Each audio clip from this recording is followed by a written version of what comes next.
Hello guys, good evening everyone. आज की class में हम लोग पढ़ेंगे भारत में अंग्रेजों का आगमन और ईस्ट इंडिया कंपनी की स्थापना। तो चलिए देखते हैं कि आज हम लोग क्या क्या पढ़ने वाले हैं।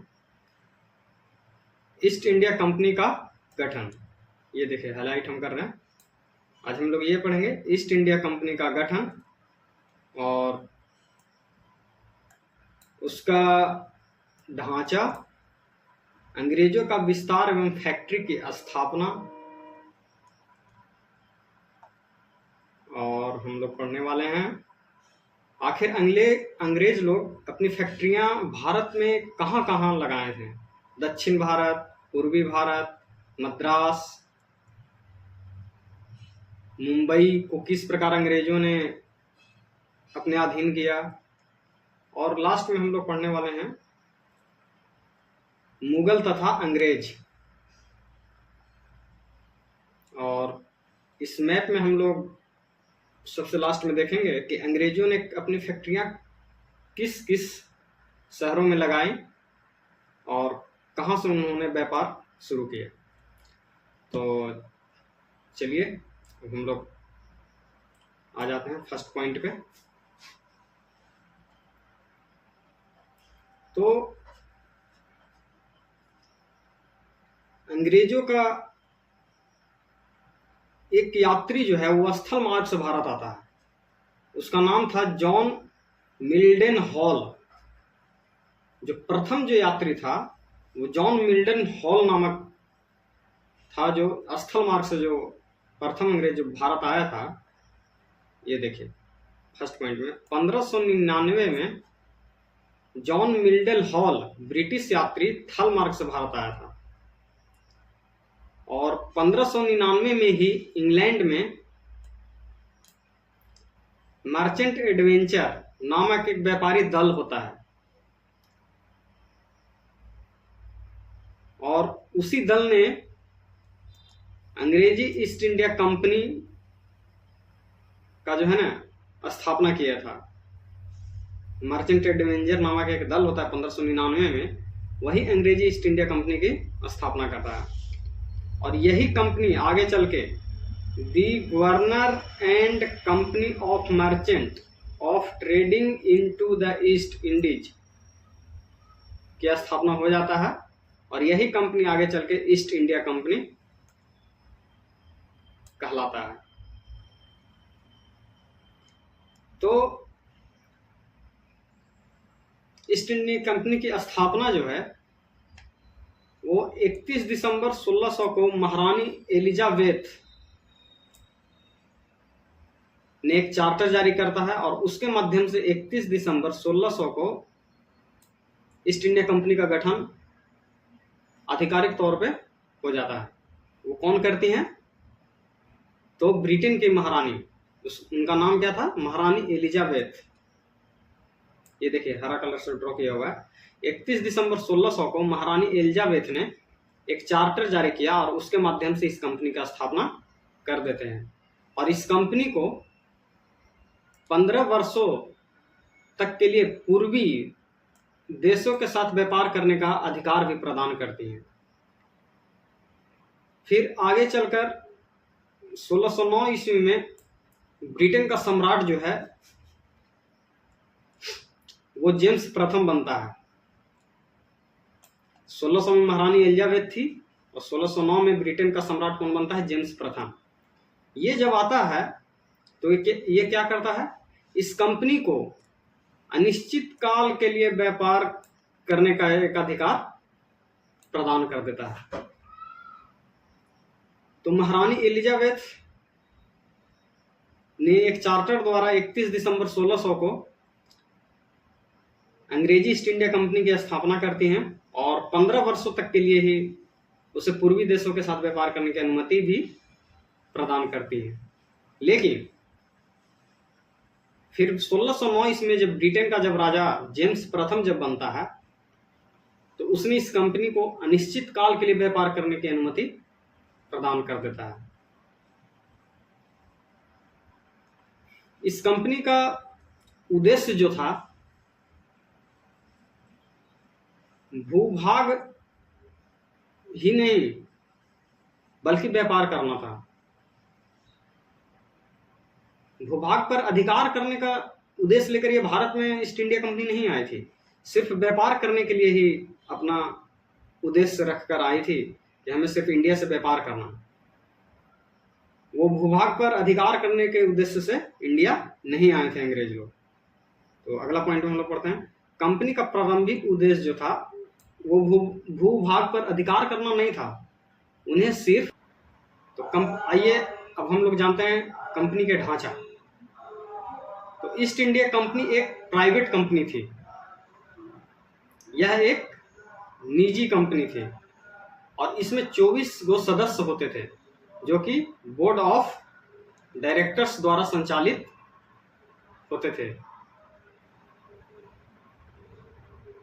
और इस कंपनी में जो सर्वोच्च अधिकारी जो होता था वो गवर्नर था।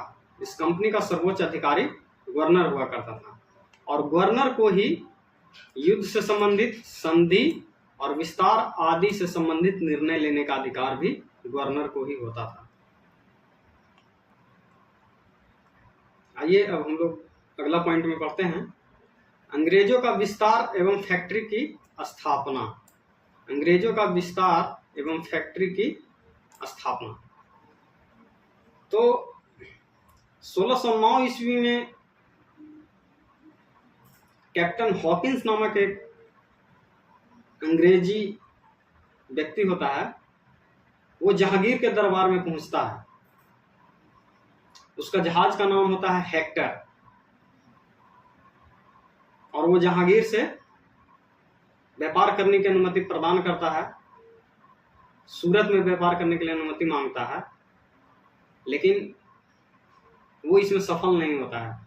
जहांगीर इसे अनुमति प्रदान नहीं करता है।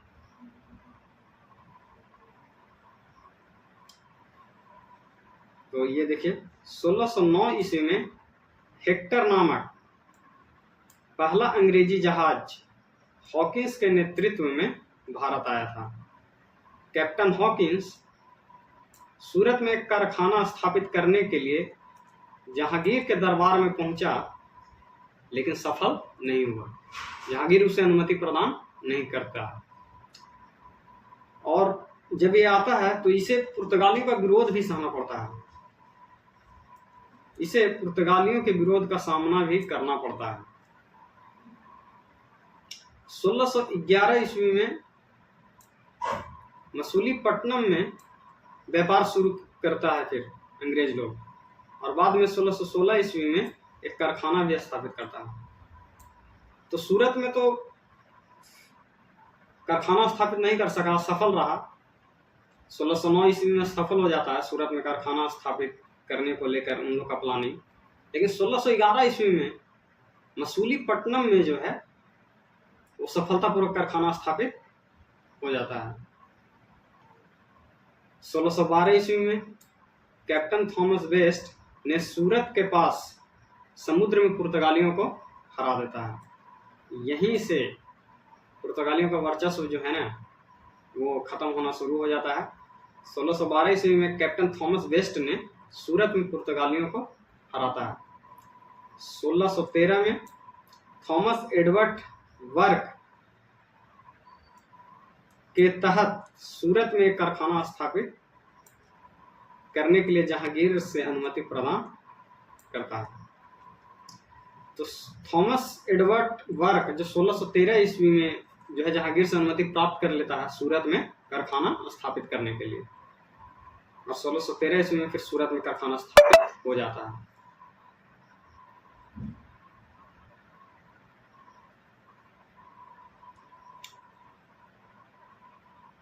सोलह सौ 13 ईस्वी में थॉमस एडवर्ड वर्क ने सूरत में कारखाना स्थापित करने के लिए जहांगीर से अनुमति प्राप्त कर लेता है, और अब जाकर 1613 ईस्वी में सूरत में अंग्रेजों का कारखाना स्थापित हो जाता है।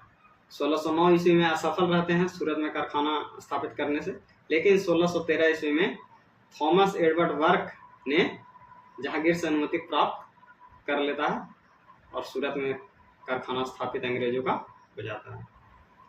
1615 जेम्स प्रथम के एक मान्यता प्राप्त राजदूत थॉमस रो जहांगीर के दरबार में फरवरी 1619 तक रहता है। थॉमस रो जो है वो दूसरा अंग्रेज था जो जहांगीर के दरबार में आया था। पहला था हॉकिंस जो हेक्टर नामक जहाज से आया था, और दूसरा जो है 1615 ईस्वी में जेम्स प्रथम का एक राजदूत है थॉमस रो वो जहांगीर के दरबार में पहुंचता। तो दो व्यक्ति जहांगीर के दरबार में पहुंचा, पहला हॉकिंस और दूसरा थॉमस रो। और थॉमस रो वहां 1619 ईस्वी तक रहता है। 1615 में पहुंचता है, 1619 ईस्वी तक भारत में वो रहता है। 1632 ईस्वी में गोलकुंडा के सुल्तान द्वारा एक गोल्डन फरमान जो है अंग्रेज लोग को प्राप्त होता है। गोलकुंडा के सुल्तान के द्वारा अंग्रेजों को बहुत मदद किया जाता है इस गोल्डन फरमान के द्वारा, जिससे उन्होंने और भी व्यापारिक कोठियां स्थापित करने में मदद मिलती है।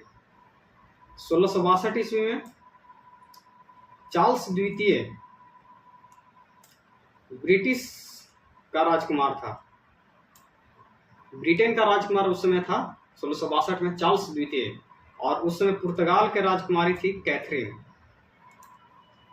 ये दोनों आपस में शादी कर लेते हैं, और जब ये दोनों का जब शादी हो जाता है तो पुर्तगाली राजकुमारी कैथरीन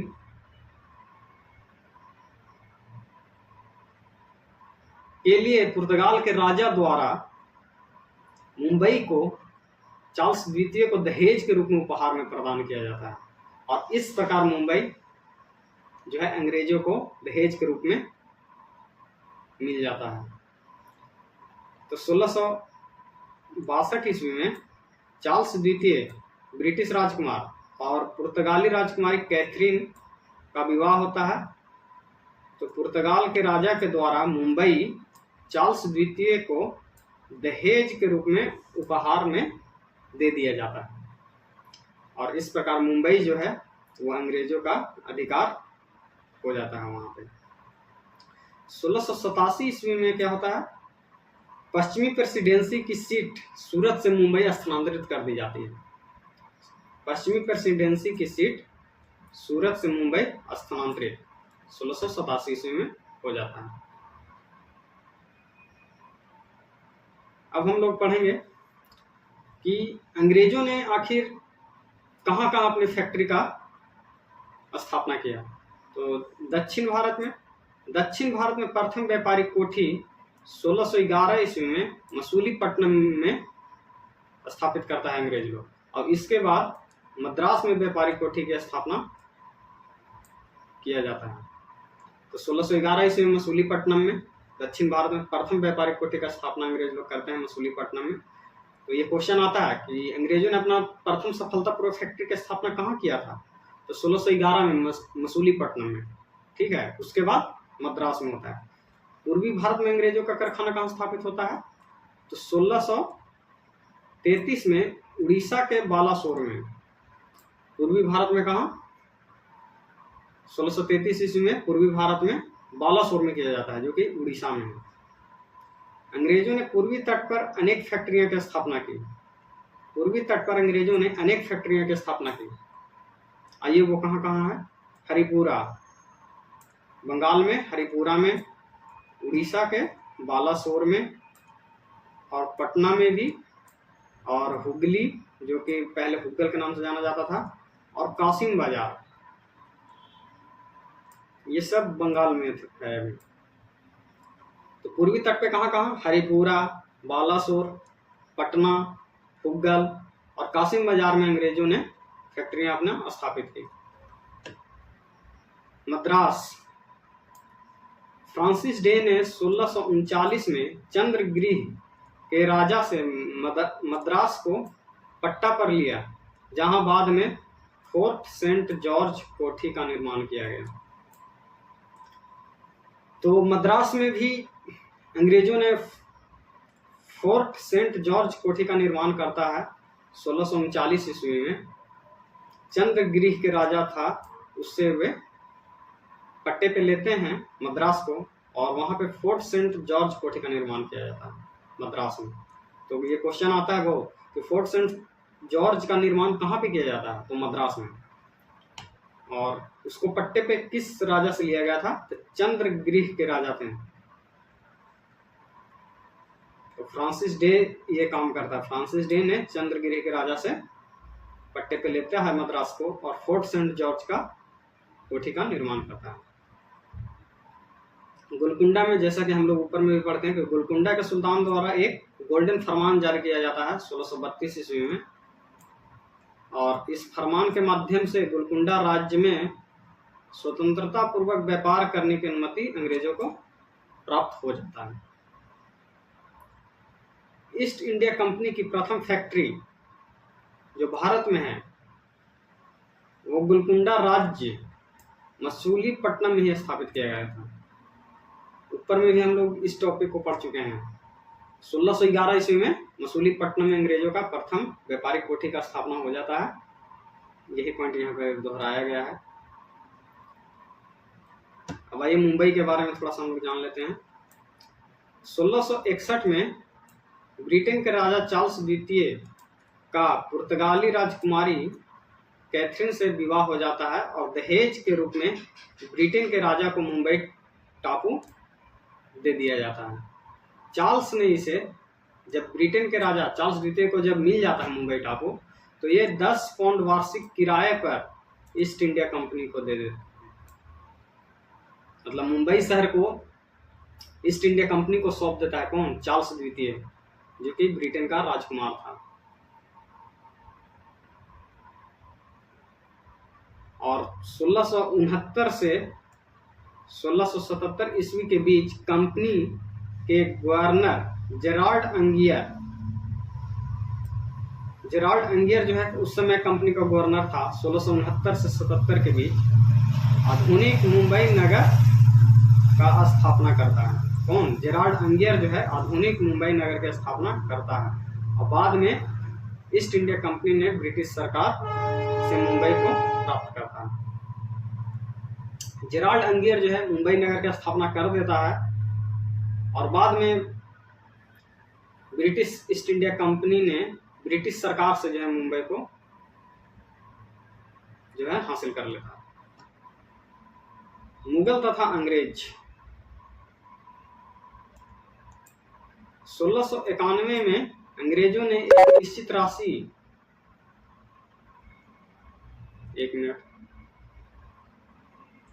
1691 में अंग्रेजों ने एक निश्चित राशि के बदले कंपनी को बंगाल में चुंगी रहित व्यापार करने की अनुमति दे देता है। औरंगजेब जो है 1691 ईस्वी में एक निश्चित राशि प्रदान करता है ईस्ट इंडिया कंपनी से और बंगाल में जो है चुंगी रहित व्यापार की अनुमति प्रदान कर देता है औरंगजेब। शाही फरमान में क्या क्या था? मुगल सम्राट फर्रुखसियर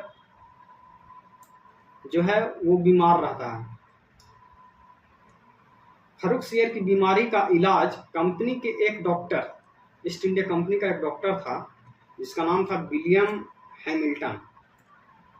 हैमिल्टन द्वारा जो है फर्रुखसियर की बीमारी का इलाज किया जाता है सफलतापूर्वक, जिसके बाद बादशाह जो है बहुत ज़्यादा खुश हो जाता है और एक फरमान जारी कर देता है, जिसमें उस फरमान में क्या रहता है, एक निश्चित वार्षिक कर 3000 रुपया चुकाकर निःशुल्क व्यापार करने एवं मुंबई में कंपनी को डाले गए सिक्कों को संपूर्ण मुगल राज्य में चलाने की आज्ञा मिल गई।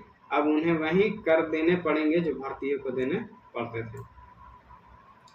मतलब फर्रुखसियर जो है जब बीमार रहता है तो इसका एक कंपनी के डॉक्टर जो कि नाम रहता है विलियम हैमिल्टन द्वारा इसका सफलतापूर्वक इलाज कर दिया जाता है, जिससे वो बहुत ज़्यादा खुश हो जाता है और वो खुश होकर 3000 रुपये जो है वार्षिक कर प्रदान करता है कंपनी से, और वो बहुत सारा जो है कंपनी को एकाधिकार प्रदान करता है, जिसमें मुख्य रूप से है मुंबई में जो है कंपनी के सिक्कों का प्रचलन होना, और मुंबई ही नहीं पूरे मुगल साम्राज्य, जहाँ जहाँ इंडिया में मुगल साम्राज्य फैले हुए थे वहाँ वहाँ जो है कंपनी के सिक्के चलने के आगे मिल जाता है।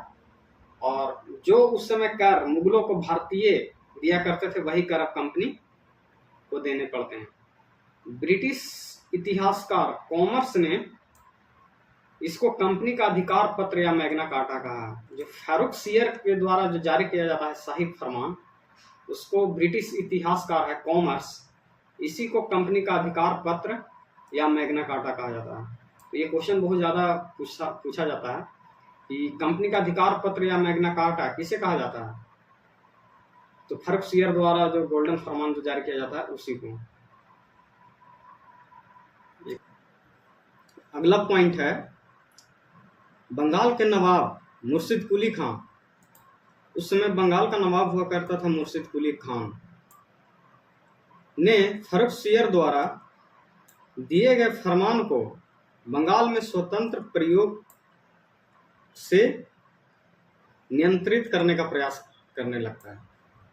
इसका मतलब ये हुआ कि जब बंगाल का नवाब जब मुर्शिद कुली खान जब बनता है तो वो फर्रुखसियर द्वारा जो गोल्डन फरमान जो अंग्रेजों को दिया गया था, जिसे मैग्ना कार्टा भी कहते हैं हम, तो उसको क्या करता है, ये मानने से इनकार कर देता है और ये उसको सीमित दायरे तक नियंत्रित करने का प्रयास करने लगता है। अगला पॉइंट है मराठा सेना नायक कान्होजी अगरिया ने पश्चिमी तट पर अंग्रेजों की स्थिति को काफ़ी कमज़ोर बना देते हैं। तो यहाँ से जो है अंग्रेजों की स्थिति कमज़ोर होना शुरू होता है। प्रथम जो है मुर्शिद कुली खान करता है, फर्रुखसियर द्वारा जो गोल्डन फरमान जो जारी किया जाता है उसको ये मानने से इनकार करता है। और दूसरा जो मराठा सेना नायक है उसका नाम है कान्होजी अगरिया, ने पश्चिमी तट पर अंग्रेजों की स्थिति को काफ़ी कमज़ोर बना देता है। अगला पॉइंट है बंगाल में विस्तार। आखिर बंगाल में अंग्रेजों ने अपनी कहाँ बस्तियों का विस्तार किया, कहाँ अंग्रेजों का विस्तार बंगाल में हुआ। तो बंगाल में जो है कारखाना जो लगाया था अंग्रेज लोग, हुगली में 1651 में, कासिम बाजार में, पटना, उस समय पटना भी जो है बंगाल का ही क्षेत्र हुआ करता था। अभी बिहार बंगाल जब अलग हुआ तो पटना भी बिहार में चला गया, लेकिन उस समय पटना बंगाल का ही क्षेत्र हुआ करता था। तो हुगली में अंग्रेजों का कारखाना लगता है 1651 में, कासिम बाजार में, पटना में और राजमहल में। ये यहाँ बंगाल में अंग्रेजों का जो है बस्तियों का विस्तार होता है। अगला पॉइंट है सूतानती, कालीकाता और गोविंदपुर, ये तीनों को मिलाकर जॉब चारनाक ने जो है कोलकाता शहर की नींव रखी थी। तो ये क्वेश्चन बहुत इंपॉर्टेंट है कि कोलकाता शहर का स्थापना किसने किया था, तो जॉब चारनाक। किन किन 3 गांवों को मिलाकर कोलकाता शहर का स्थापना किया गया था, तो वो गांव है सूतानती, कालीकाता और गोविंदपुर। ये 3 गांवों को मिलाकर जॉब चारनाक ने जो है कोलकाता शहर की स्थापना करता है या कोलकाता शहर की नींव रखता है। और कंपनी ने यहीं पर कोलकाता में ही जो है फोर्ट विलियम किले की स्थापना करता है। और चार्ल्स अय्यर जो है वो प्रथम प्रेसिडेंट नियुक्त किया जाता है फोर्ट विलियम का। अगला पॉइंट, कोलकाता को अंग्रेजों ने 1700 में पहला प्रेसिडेंट नगर घोषित किया था।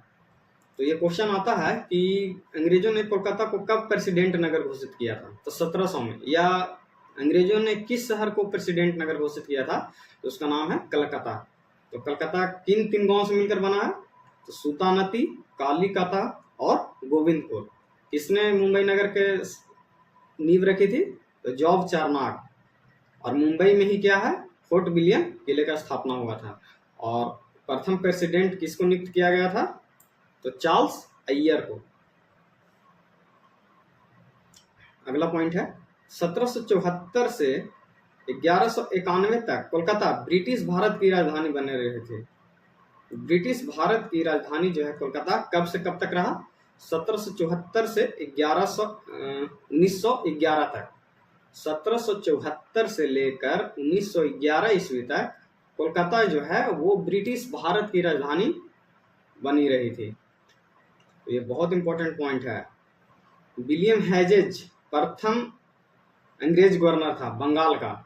यह भी बहुत ही अच्छा पॉइंट है कि बंगाल का प्रथम अंग्रेज गवर्नर कौन था? बंगाल का प्रथम अंग्रेज गवर्नर विलियम हेजेज। बंगाल का प्रथम अंग्रेज गवर्नर था विलियम हेजेज। तो ये बहुत सारे अच्छे अच्छे पॉइंट्स हैं लास्ट में।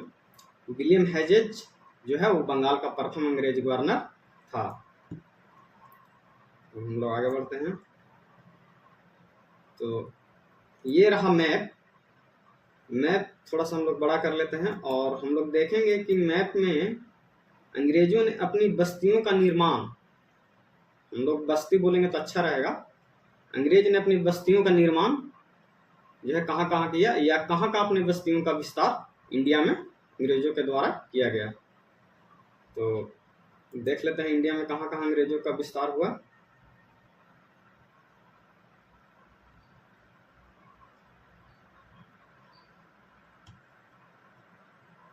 ये देखिए प्लस के द्वारा जो ये आइकन जो दिखा रहा है ये सब अंग्रेजी बस्तियां हैं।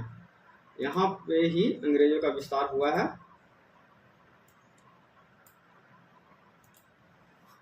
तो ये देखिए सूरत में अंग्रेजी बस्तियों का विस्तार हुआ है। सूरत, बॉम्बे में भी हुआ है। ये जो प्लस का ये जो आइकन दिख रहा है ये सब अंग्रेजी बस्तियों का विस्तार ही हुआ है इंडिया में, जिसको प्लस से दर्शाया गया है मैप में। सूरत, बॉम्बे, पश्चिमी भारत में सूरत और बॉम्बे हो गया मुख्य रूप से, और कहीं पे और इधर तो नहीं है। अब पूर्वी भारत में हम लोग देख लेते हैं। यहाँ से पश्चिम बंगाल में ये देखिए हुगली, पश्चिम बंगाल में हुगली में होता है। हुगली हो गया, कलकत्ता हो गया और विजयपट्टनम, यहाँ भी अंग्रेजों की बस्तियों का विस्तार होता है। तो पूर्वी भारत में हुगली, कलकत्ता, विजयपट्टनम, और दक्षिणी भारत में यहाँ पे ये देखिए मद्रास, मद्रास में भी अंग्रेज अपनी बस्तियों का विस्तार करते हैं। और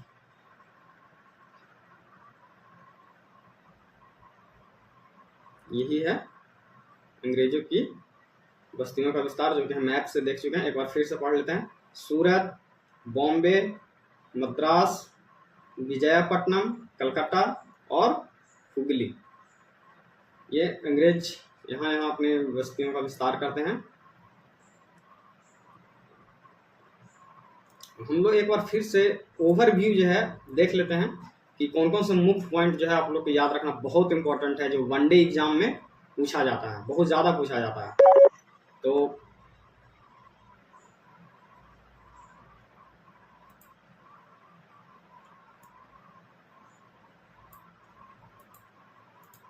ये देखें, तो ईस्ट इंडिया कंपनी का गठन कब हुआ था? तो ईस्ट इंडिया कंपनी का गठन हुआ था 31 दिसंबर 1600 को। किसने किया था? महारानी एलिजाबेथ के द्वारा एक चार्टर जारी किया जाता है।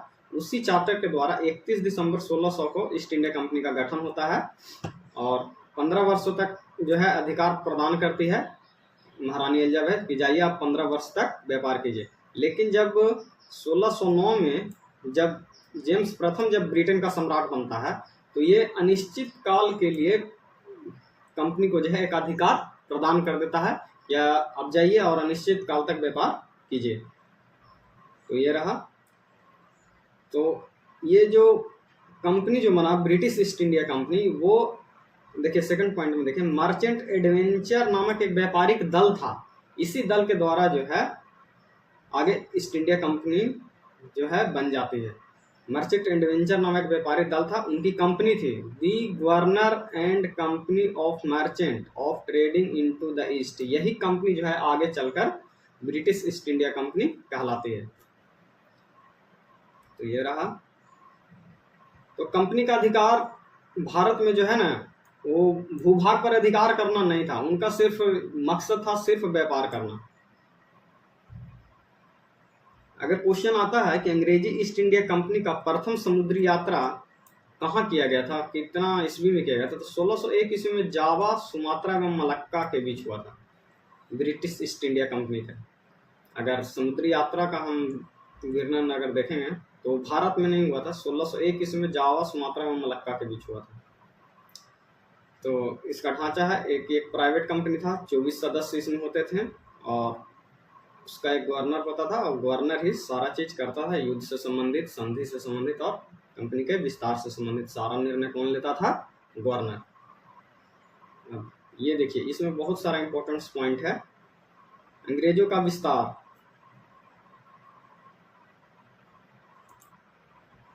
अंग्रेजों का विस्तार एवं फैक्ट्री की स्थापना। तो 1609 ईस्वी में पहला अंग्रेज जो है वो भारत आया था, उसका नाम है कैप्टन हॉकिंस। वो हेक्टर नामक जहाज से आया था, उसका जहाज का भी नाम याद रखेंगे, हेक्टर नामक जहाज से आया था। लेकिन कैप्टन हॉकिंस किसके दरबार में आया था, जहांगीर के दरबार में। लेकिन वो सूरत में एक कारखाना स्थापित करना चाहता था, लेकिन जहांगीर उसे परमिशन नहीं देता है और वो असफल रहता है सूरत में कारखाना खोलने से। 1611 ईस्वी में अंग्रेजों का जो है सफलतापूर्वक फैक्ट्री का स्थापना हो जाता है, या तो हम कहें मतलब कि हाँ फैक्ट्री का स्थापना हो जाता है। कहाँ होता है, मसूलीपट्टनम में होता है 1611 में। 1612 में कैप्टन थॉमस वेस्ट जो है वो सूरत में समुद्र में पुर्तगालियों को हरा देता है। कैप्टन थॉमस वेस्ट जो है 1612 ईस्वी में पुर्तगालियों को हरा देता है और 1613 ईस्वी में थॉमस एडवर्ड वर्क के तहत सूरत में कारखाना स्थापित करने की अनुमति जहांगीर से प्राप्त हो जाती है। तो जहांगीर से अनुमति कौन लेता है, थॉमस एडवर्ड वर्क। वो पहला व्यक्ति था, थॉमस एडवर्ड वर्क जो है वो सूरत में व्यापारिक कारखाना खोलने की अनुमति प्रदान कर लेता है जहांगीर से। और 1613 ईस्वी में फिर सूरत में एक कारखाना स्थापित मुख्य रूप से हो जाता है। लेकिन अंग्रेजों का अगर पहला कारखाना पूछा जाएगा कि पहला कारखाना कहाँ स्थापित किया गया था सफलतापूर्वक, तो वो मसूलीपट्टनम में ही स्थापित किया गया था। सूरत में असफल रहा था, 1609 ईस्वी में करने का कोशिश किया लेकिन असफल रहा। तो पहला कारखाना अंग्रेजों का मुख्य रूप से जो सफलतापूर्वक खोला गया वो कहाँ था, वो मसूलीपट्टनम में था। द्वितीय कहाँ था, 1613 में सूरत में। 1615 जेम्स प्रथम के एक मान्यता प्राप्त राजदूत टॉमस रो जो है वो जहांगीर के दरबार में ये भी आता है। तो जहांगीर के दरबार में दो व्यक्ति आया, एक हॉकिंस आया, वो सफल नहीं हुआ कारखाना खोलने में सूरत में, और दूसरा आया 1615 में टॉमस रो जो कि जहांगीर के ही दरबार में आता है और वो लंबे समय तक वहां पे रहता है, 1619 तक रहता है। 15 में आया और 19 तक रहा। 1632 में गोलकुंडा के सुल्तान द्वारा एक गोल्डन फरमान जारी किया जाता है, जिससे अंग्रेज को जो है अपनी बस्तियों का विस्तार करने में काफी मदद मिलता है इस गोल्डन फरमान के द्वारा। और 1662 में चार्ल्स द्वितीय जो है शादी कर लेता है, जो कि ब्रिटेन का राजकुमार था, कैथरीन से, पुर्तगाली राजकुमार कैथरीन से शादी हो जाता है और इन लोग को पुर्तगाल के राजा द्वारा मुंबई को जो है दहेज में दे दिया जाता है। तो इस प्रकार चार्ल्स द्वितीय के पास मुंबई दहेज के रूप में पहुंचता है। लेकिन बाद में चार्ल्स द्वितीय जो है इससे ब्रिटिश ईस्ट इंडिया कंपनी को सौंप देती है मुंबई को व्यापार करने के लिए। तो 1687 में पश्चिम प्रेसिडेंसी की सीट सूरत से मुंबई स्थानांतरित कर दिया जाता है। दक्षिण भारत में प्रथम व्यापारिक कोठी की अगर स्थापना पूछेगा तो मसूलीपट्टनम में ही बोलेंगे, और प्रथम व्यापारिक कोठी की स्थापना अंग्रेज कहाँ किए थे तो वो भी मसूलीपट्टनम में होगा। तो दक्षिण भारत में मसूलीपट्टनम में 1611 में। पूर्वी भारत में कहाँ कहाँ खोला, पूर्वी भारत में उड़ीसा के बालासोर में खोला प्रथम कारखाना। अगर पूछा जाएगा कि पूर्वी भारत में प्रथम कारखाना कहाँ, तो उड़ीसा के बालासोर में 1633 में पूर्वी भारत में। और पूर्वी भारत में अनेक फैक्ट्रियां स्थापित हुई, लेकिन प्रथम जो है पूर्वी भारत में अगर पूछेगा तो बालासोर में किया गया। और भी बहुत सारा हुआ पूर्वी भारत में, हरिपुरा होगा, बालासोर, पटना, उगल, कासिम बाजार, ये पूर्वी भारत में अनेक फैक्ट्रियों का स्थापना किया गया। मद्रास 1639 में चंद्रगिरी के राजा से मद्रास को पट्टे पर लेता है और फोर्ट सेंट जॉर्ज कोठी का निर्माण करता है। फ्रांसिस डे एक व्यक्ति होता है जो कि मद्रास को चंद्रगिरी के राजा से पट्टे पर लेता है और फोर्ट सेंट जॉर्ज किले का निर्माण करता है। तो पूछेगा फोर्ट सेंट जॉर्ज किला कहाँ है? तो मद्रास में। किसने किया था? फ्रांसिस डे ने इसका निर्माण किया था 1639 में। किससे लिया था मद्रास को? तो चंद्रगिरी के राजा से। गोलकुंडा सुल्तान के द्वारा 1632 ईस्वी में सुनहरा फरमान जारी किया जाता है, जो कि ऊपर में भी हम लोग पढ़े थे। और ये अनेक क्षेत्रों में इस फरमान के द्वारा जो है अंग्रेजों को व्यापार करने की अनुमति प्रदान कर दिया जाता है। तो ईस्ट इंडिया कंपनी की प्रथम फैक्ट्री भारत में मसूलीपट्टनम में लगाया गया था। देखिए ये बहुत इंपॉर्टेंट क्वेश्चन है, ये बार बार आ रहा है। इस सफलतापूर्वक अंग्रेजों ने अगर मुख्य रूप से देखा जाए तो कहाँ पे अपना प्रथम फैक्ट्री का निर्माण किया था? तो मसूलीपट्टनम में 1611 में। सूरत बाद में होता है, सूरत होता है 1613 ईस्वी में सूरत में होता है, लेकिन मसूलीपट्टनम में 1611 में ही अंग्रेज लोग अपना प्रथम फैक्ट्री का निर्माण कर देते हैं। ये पढ़ चुके हैं हम लोग। 1661 से 62 में क्या होता है? चार्ल्स का शादी हो जाता है कैथरीन से और मुंबई टापू उसको मिल जाता है। और बाद में इसी मुंबई टापू को जो है 10 पाउंड वार्षिक किराए पर ईस्ट इंडिया कंपनी को चार्ल्स द्वितीय जो है वो दे देता है। 10 पाउंड वार्षिक किराए पर, यानी कि ब्रिटेन के राजकुमार जो चार्ल्स द्वितीय है उसको कंपनी 10 पाउंड वार्षिक किराया देती है और ईस्ट इंडिया कंपनी को वो मुंबई टापू जो है वो सौंप देता है चार्ल्स द्वितीय। तो यहाँ पे क्वेश्चन आएगा कि जेराल्ड अंगियर जो था, जेराल्ड अंगियर, ये देखिए जेराल्ड अंगियर ने आधुनिक मुंबई नगर की स्थापना की। आधुनिक मुंबई नगर, आधुनिक मुंबई नगर की स्थापना कौन किया था? 1669 से 1677 ईस्वी के बीच आधुनिक मुंबई नगर की स्थापना जेराल्ड अंगियर के द्वारा कर दिया जाता है। और बाद में ईस्ट इंडिया कंपनी ने ब्रिटिश सरकार से मुंबई को प्राप्त करते हैं। मुगल तथा अंग्रेज में कहाँ कौन कौन इम्पोर्टेंट है? तो ये शाही फरमान जो है फर्रुखसियर जारी करता है, ये बहुत इंपॉर्टेंट था। शाही फरमान क्यों जारी करता है फर्रुखसियर? क्योंकि इसका एक बीमारी होता है, तो उसको डॉक्टर हैमिल्टन जो है, वो ईस्ट इंडिया कंपनी का एक डॉक्टर था हैमिल्टन, विलियम हैमिल्टन, इसने जो है फर्रुखसियर का बीमारी जो है पूर्ण तरीके से ठीक कर देता है और वो खुश होकर जो है ना एक गोल्डन फरमान जारी करता है। उस गोल्डन फरमान में क्या था कि वार्षिक कर जो है फर्रुखसियर को देना होगा, कंपनी को 3000 रुपये वार्षिक कर देना होगा। लेकिन इसके बदले में कंपनी को जो है उसने क्या क्या दिया? उसने दिया निःशुल्क व्यापार, मुंबई में निःशुल्क व्यापार, तथा जहां जहां मुगल साम्राज्य फैला हुआ था इंडिया में, वहां कंपनी के सिक्कों को जारी करने का या चलाने का आदेश प्रदान कर देता है वो। और ब्रिटिश इतिहासकार कॉमर्स जो है वो इसी को कंपनी का अधिकार पत्र या मैग्ना कार्टा कहता है।